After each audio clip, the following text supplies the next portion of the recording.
はいどうも。今回はこちら。中身は何かというと中華製ハンダキットで、今回はこちらを作っていきます。購入はおなじみアリエクスプレスで中身が入っているかだけ確認しています。中身はこんな感じで、本体基板、おまけのハンダ、GX コネクタ、ケーブル、コード、ハンドルの基板、これがハンダのチップになります。クエイコーって読むですかねの T12 でこの外観なので歯のパクリですね。今回はこちらを作っていきます。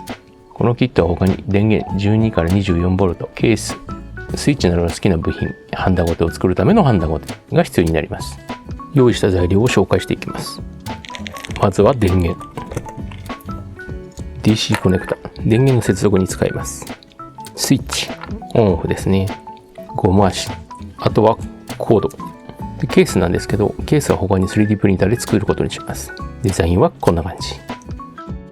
そして印刷できたものがこちらになります。これらを使ってハンダキットを作っていきます。で、電源なんですけど、一応2つ用意してあります。2つ用意してありますが、使うのはこちらの大きい方を使います。容量の問題ですね。小さい方が 19V3.42A、大きい方が 19V6.3A あります。こちらの方が大きいですね。ちなみにどちらもハードオフで100円でした。これは使わないです。ということでこちらを使って作っていきます。まずはじめに画面にあるものを使ってメイン基板部分を作っていきます。これがメイン基板ですね。中身はというと、基板本体につながるコネクタ付きのコード、そして振動スイッチはハンドルなのでここでは使いません。ダイヤル、ここにつきますね。こんな感じですね。インジケーターランプ、これは LED なので本来はこのようにつきますが、今回は延長します。で GX コネクターも本来はここにつくんですけど延長します。ケースに合わせてですね。延長にはこちらのコードを使います。こちらも使えるところでは使います。それではやっていきます。本体を作り始める前にこちらのサポートを取っていきます。長さがわからないですからね。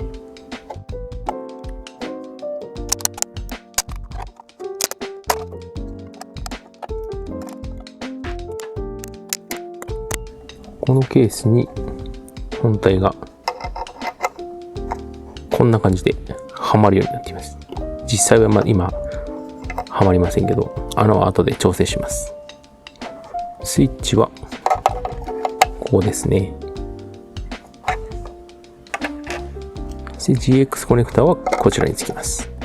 各穴の大きさをリーマンで整えておきます。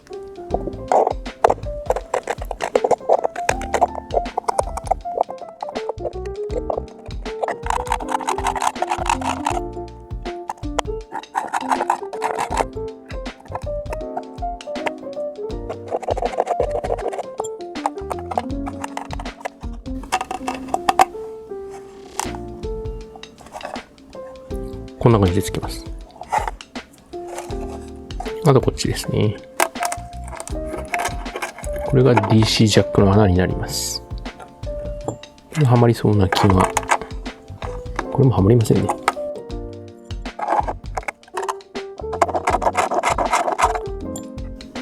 少々削って、これで OK ですね。ケースのバリ取りと穴の調整はこれで終わりです。とりあえず取り付けイメージを作ってみます。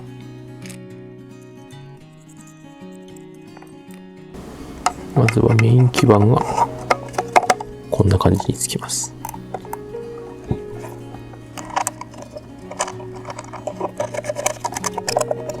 そして GX コネクタがここにこうつきます。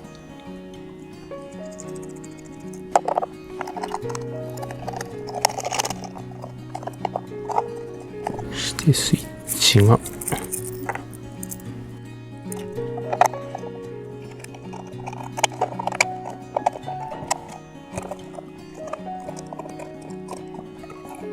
そしてインジケーターがこんな感じですね。インジゲーターの穴をもうちょっと整えておきます。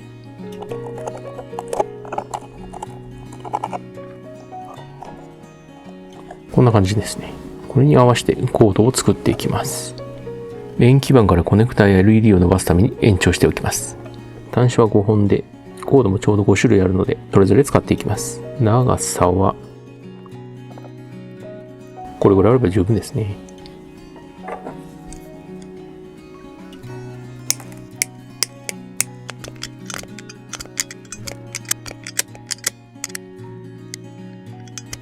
少々コードが細いかもしれないですが、これで何とかします。コードに予備ハンダをしておきます。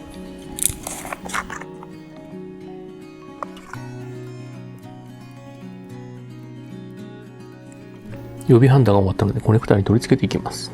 そして本体のアースに緑のアースが来るようにします。ということはこうつくので、こうですね。つく方向としては。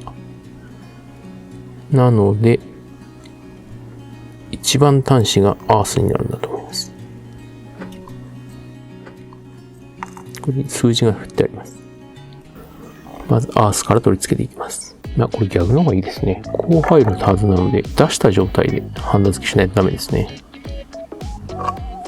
ということは、はじめに本体側からハンダ付けが必要になります。コードの太さほぼ一緒なんですよね、電源側と。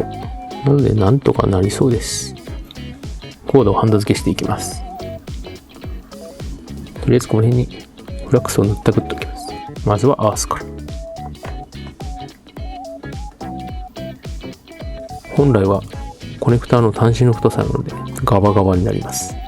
はじめにハンダを持っておきますか。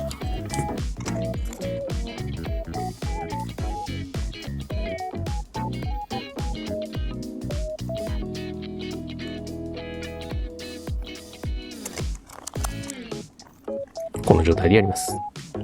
こんな感じですね。なかなか大変な感じがします。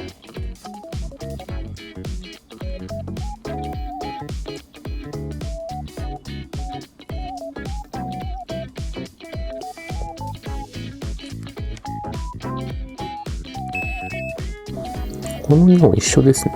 マイナス側は同じです。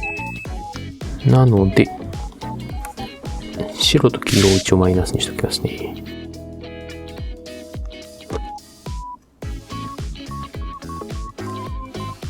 白を MS って書いてありますけど、多分マグネットスイッチか振動スイッチのことだと思います。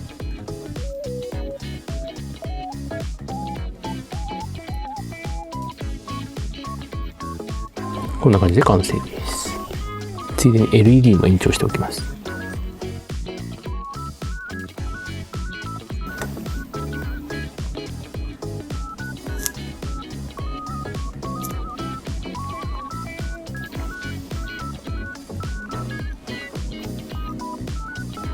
これで本体側は一応終わりですね。こんな感じで延長ができたので、LED は裏からなので先につけてしまいますか。コードにですね。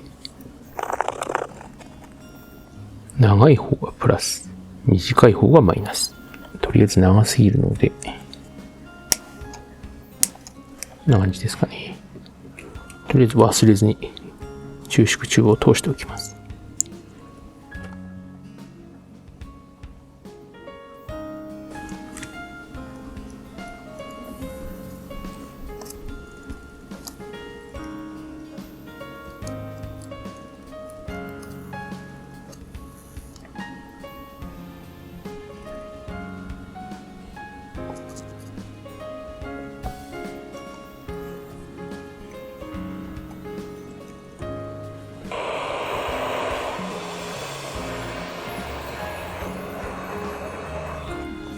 LED は OK ですね。ここへはめるので、ちょっと長めに用意しておきました。次に DC ジャックを取り付けていきます。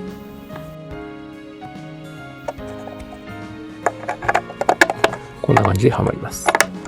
DC ジャック側を部屋の片隅に転がせたちょっと太いコードを使います。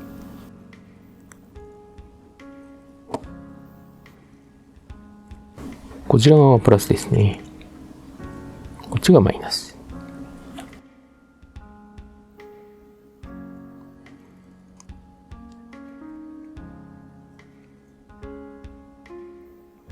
これで OK ですね。コネクターが中古品なので、少しハンダのノリが悪いですね。ハンダ付けしたコネクタをケースに取り付けていきます。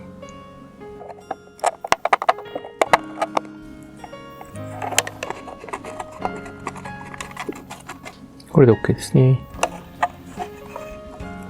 次に、一応少し長さを取って切っておきます。これぐらいですかね。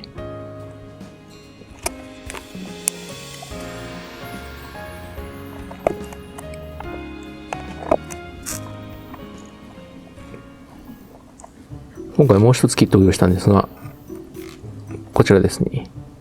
もちろんアースがちゃんと緑色になっています。しかし、プラスマイナスの端子の向きが逆になっています。どちらが正解なのか、基板のバージョンが変わったのか、こちらは謎です。外観はほぼ一緒ですね。あ、違いますね。抵抗の位置が変わっていたりします。こちらバージョン 2.1 になっています。こちらバージョン1なんでしょうね。裏側がコネクターの位置が全く違う位置になっています。プラスマイナスが逆になってるんですね。メイン基板のコードを DC ジャックの電源ケーブルに接続していきます。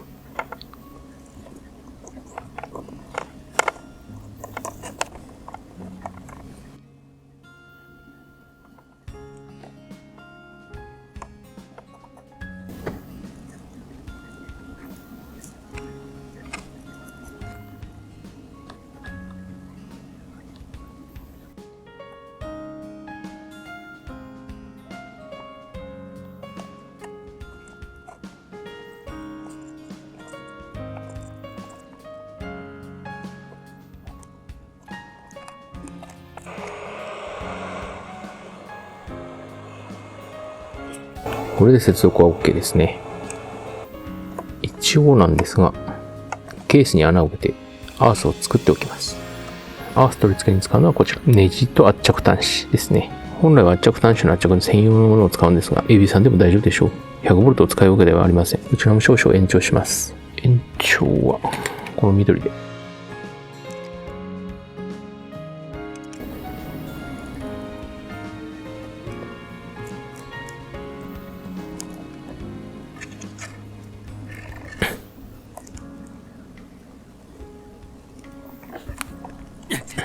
こんなはずでは。一応、これは専用品使った方がいいですね。少し端子が太すぎるのもありますけど、グラグラしています。こちらが本当の専用のものです。今回はこの上からやってしまいます。本来はダメですよ。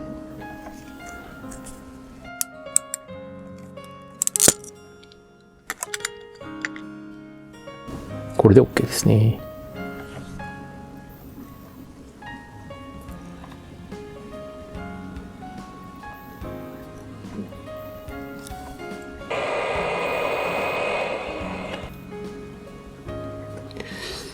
この辺ですかね。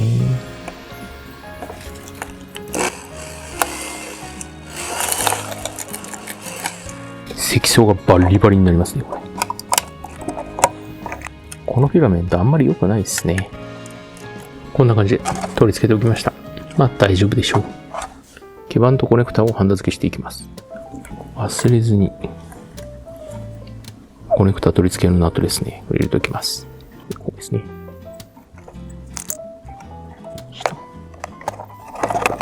で、アースを1番につなぎます。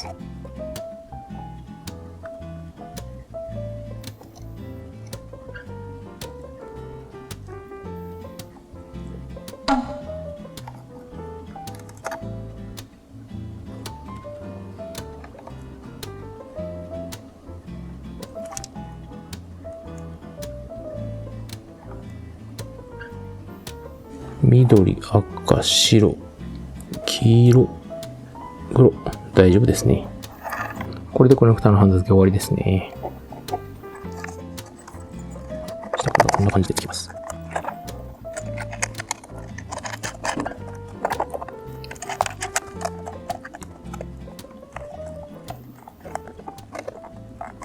メイン基板を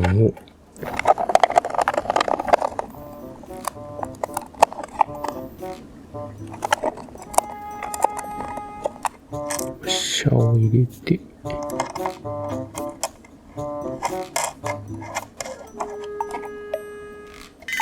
これ失敗しましたね。スイッチついてませんわ。スイッチが通電したまま。これはダメですね。やり直しです。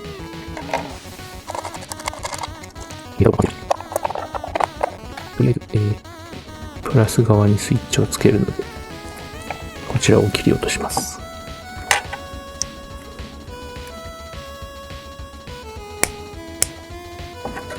スイッチはそのまま片方ずつはつけられますね。上に上げるとオン、下に下げるとオフにしますか。この状態でオンになるのは下2本。これですね。なので、オンの状態で下2本を作っていきます。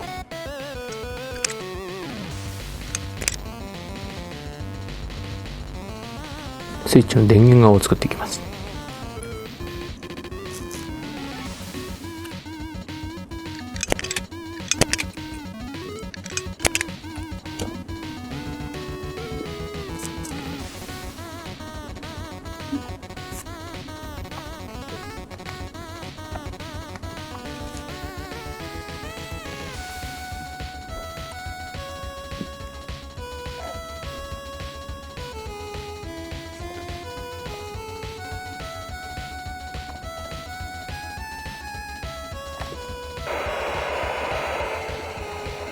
これでリカバリーが終了したので、コネクタをつないでおきます。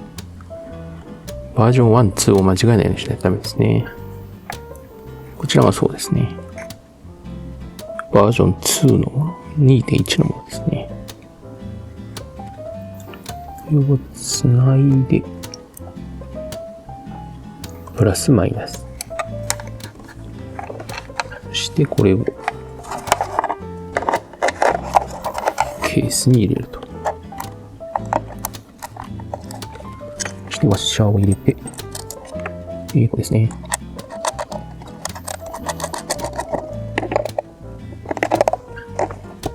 これで本体側は OK ですね。こんな感じ。そしたらスイッチをちょうどいい厚さに。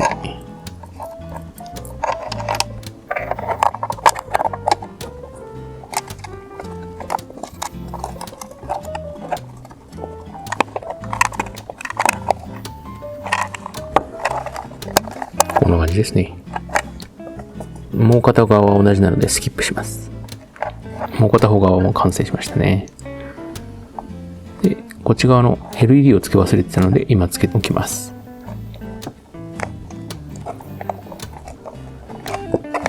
これで OK ですね。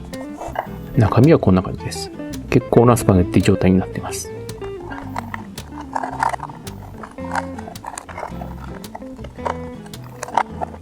あとは蓋をして、今回ははめるだけです。ゴム足を四隅に貼ります。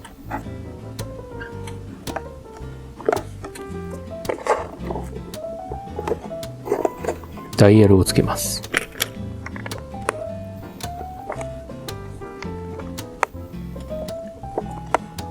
こんな感じですね。これで本体は完成です。次にハンドル側を作っていきます。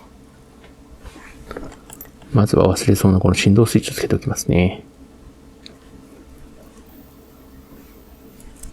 振るとわかるんですけど、中にボールが入っています。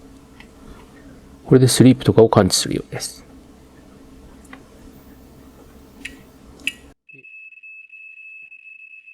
内側に倒すとオンになります。反対側はオフです。振って多少数値が出るくらいですね。オン、オフ、オン、オフ。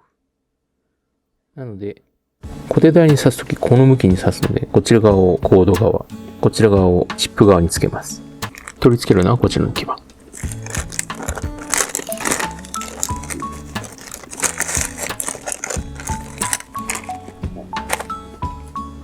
こちらの基板に振動スイッチをつけます。で、先ほどのようにゴールドピン、色は言ってないんですけど、ゴールドピンが上側になります。シルバーピンがチップ側になります。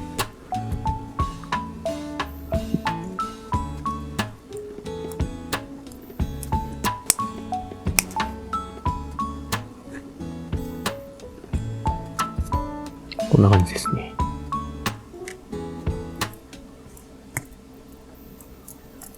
カチカチ言います。基板へケーブルを取り付けていきます。一応シリコン素材だと思います。ハンドルにケーブルを通しておきます。約1メートルですね。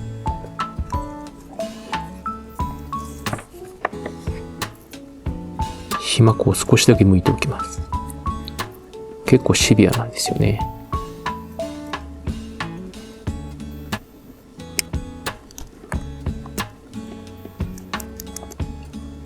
中のコードすごい硬いですね、これ。まるで LAN ケーブルの中身のような硬さをしています。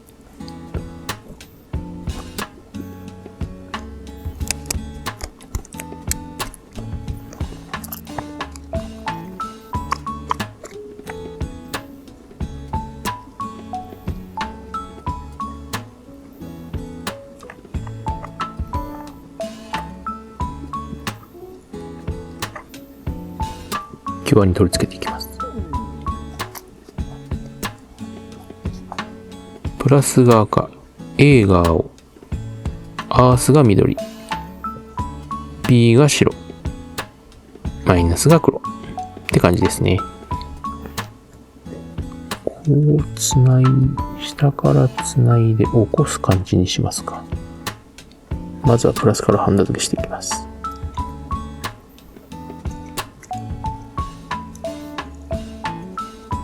青が A、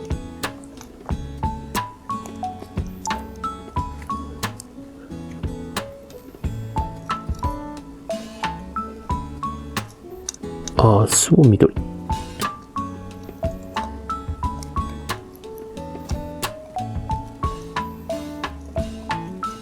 B が白、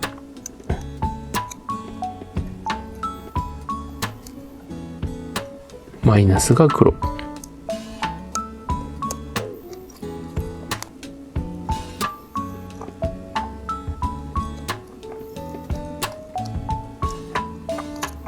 こんな感じですね。なかなか厳しい狭さです。そうしたらうまく角度をつけて、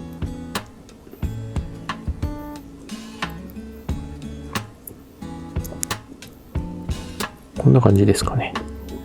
そしたらここをインシュロックで固定します。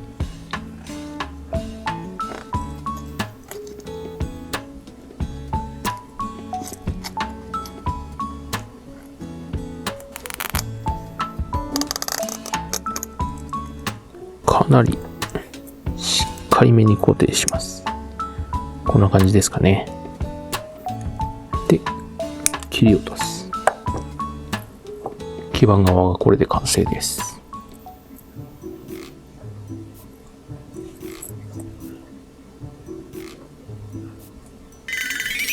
ここハンダ取れてますね。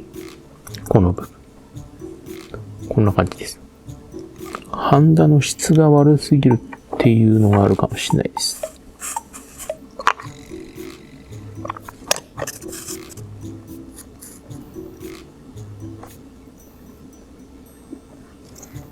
こんな感じで全然違いますね。左右で綺麗に治りました。一応これでハンドル側の基板は完成です。間違いがなければですよ。ハンドルに基板を入れてしまいます。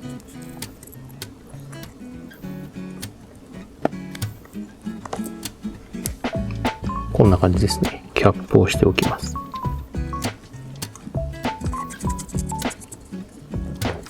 ハンドル側はこれで完成。次は本体側に GX コネクタをつけておきます。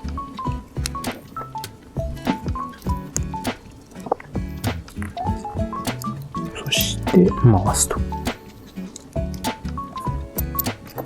絶縁チューブですね。忘れずコードを通してからやります。結構こちらもギリギリで作った方がいいですかね。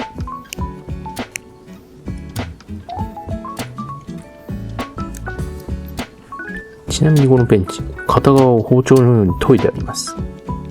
なので、完全に挟まなくても切れます。これ裏技でおすすめです。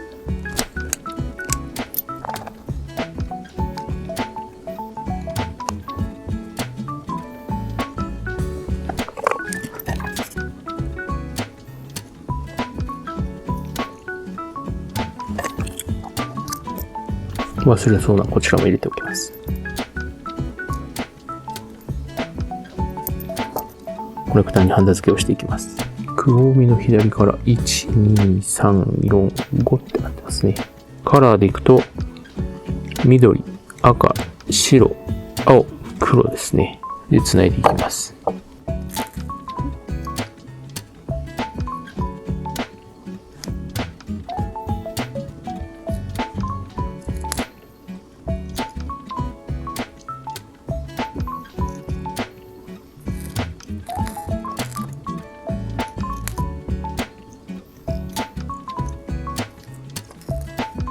絶縁カバーをしてコネクターにねじ込んでおきます。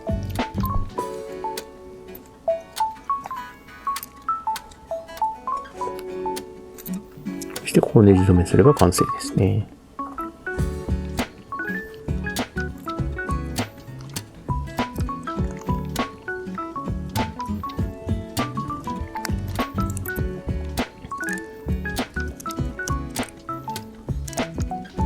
これでハンドルが完成です。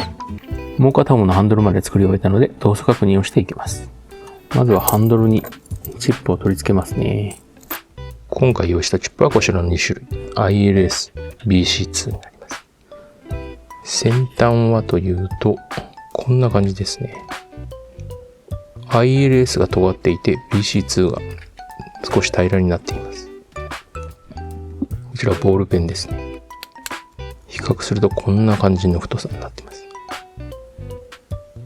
実際にハンドルにチップを取り付けてみます。取り付け方は先端のここを外して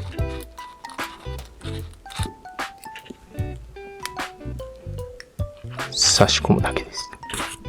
こんな感じ。そして外したキャップを取り付けると完成です。接続するとこんな感じですね。はじめは固定をつけずに動作確認をします。スイッチを切っておいてコンセントを挿しました。おっとスイッチ逆になってますねこれ。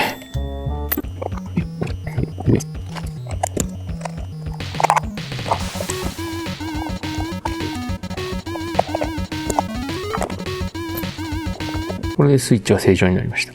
こっちがバージョン2、バージョン1ですかね。設定をしておきます。設定はこちらのダイヤルで行うようですね。長押しと、これで設定ですね。P なんたら P12 まであるんですかね。最後まで押すと元に戻りますね。設定項目は画面に出しておきます。翻訳がちょっと微妙ですけどね。繋いでみますか。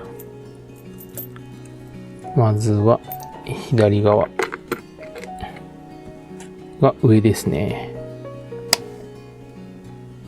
大丈夫っぽいですね。右側が下。大丈夫っぽそうですね。両方チップは正常です。本体も正常です。なので200度になるのを見てみます。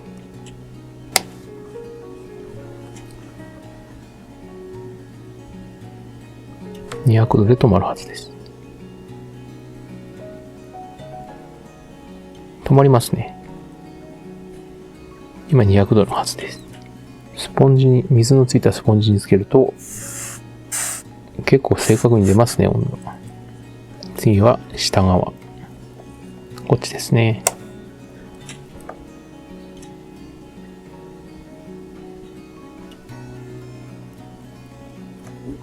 なんか数値がおかしい気がします。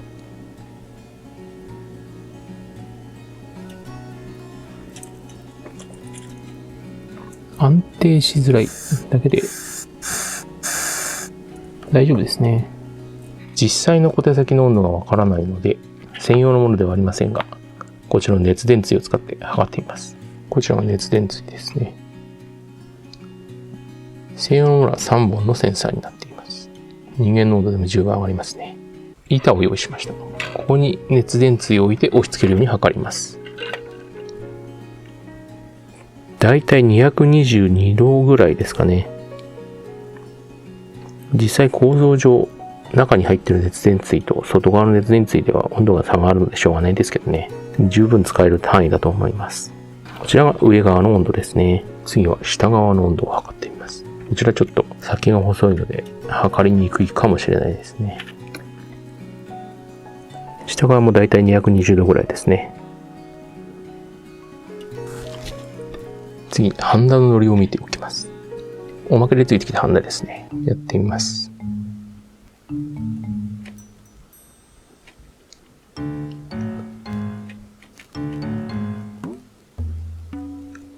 このハンダ250度設定で溶けにくいですね。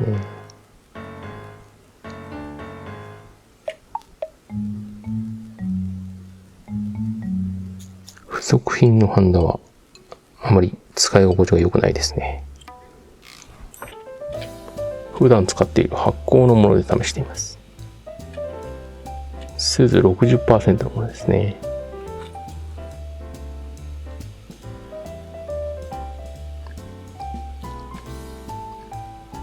しっかり溶けて、ノリもいいですね。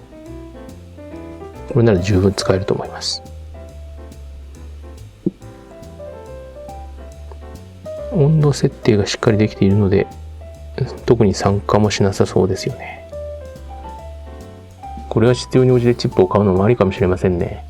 それでも、中華チップが600円ほどに対してこのキットがアリエクスプレスで1800円で売ってるんですよね。キットごと買ってしまった方がいいような、ダメなような気がします。さらにチップというか小手先ですね。T12 のあれなので、正を買ってしまってもいいのかもしれません。その方が性能高いですしね。ということで、中華製ハンダキットを使って、今でいう FX952 のようなものを作ってみました。このチャンネルでは今回のような制作やジャンク品の修理動画を投稿しています。興味ありましたらチャンネル登録をお願いします。それではまた。小手台買おうかな。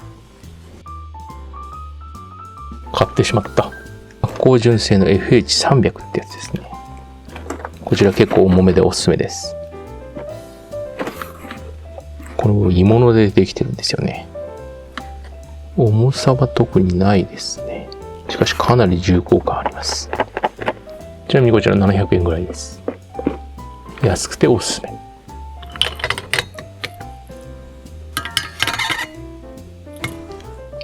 こんな感じですね。3本体製になります。外観ほぼ同じなんですよね。